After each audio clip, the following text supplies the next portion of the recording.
So, back in 2011, this tiny group of hackers basically declared war on the entire internet. But here's the thing, they weren't after money, they weren't after state secrets, they did it just for the sheer chaotic fun of it. They weren't trying to steal your identity, they were trying to prove that the systems protecting it were, well, a complete and utter joke. And this right here, this single sentence was their whole mission statement, posted for the world to see. It really tells you everything you need to know. See, they didn't think of themselves as criminals. Nope, they were performers. Their stage was global cybersecurity, and their show was about to prove that some of the biggest companies and governments on the planet were shockingly insecure. And the most incredible part of all this? They did it all in just 50 days. That's it. Less than 2 months. For 50 wild, chaotic days in the spring of 2011, a group calling themselves LulzSec went on a rampage that showed the world that digital mayhem and primetime entertainment could be the exact same thing. Okay, so who were they? Well, their name was their entire ideology. LulzSec is short for lulz security, and it was a direct shot at their victims. They were basically saying, we are literally laughing at your security. And to really get what they were about, you have to understand the word lulz. Now, this isn't just about, a simple laugh. It's about finding amusement, finding joy in someone else's misfortune. And that was their fuel. They weren't activists trying to change the world. They were digital anarchists who just got a thrill from watching chaos unfold. And don't get it twisted, this was not some random mob. LulzSec was a small, disciplined splinter group that broke off from the larger hacker collective Anonymous. Think of them less like an army and more like a special ops team.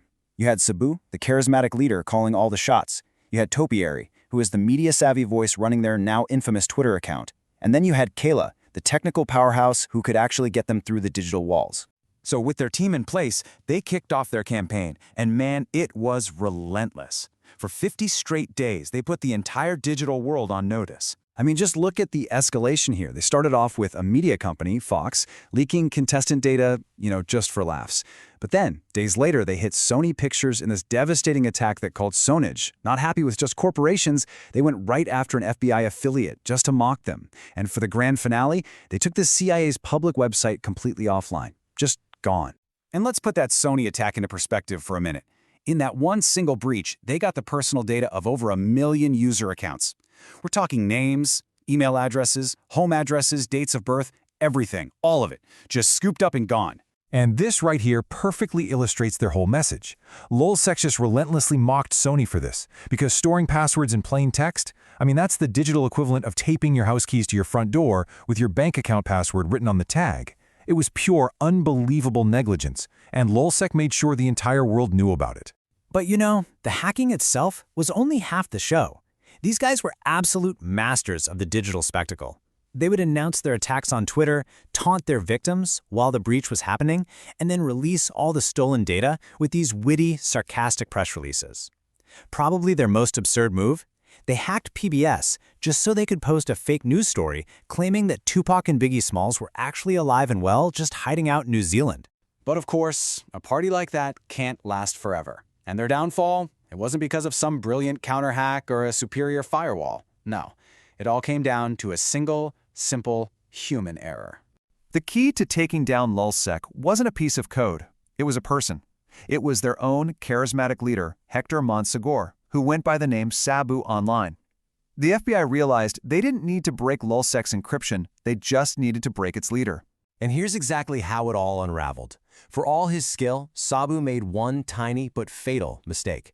He logged into a chat server just one time without his VPN turned on. That exposed his real IP address, and that's all it took. The FBI traced it to his apartment and arrested him. But here's the masterstroke. They didn't just threaten him with prison.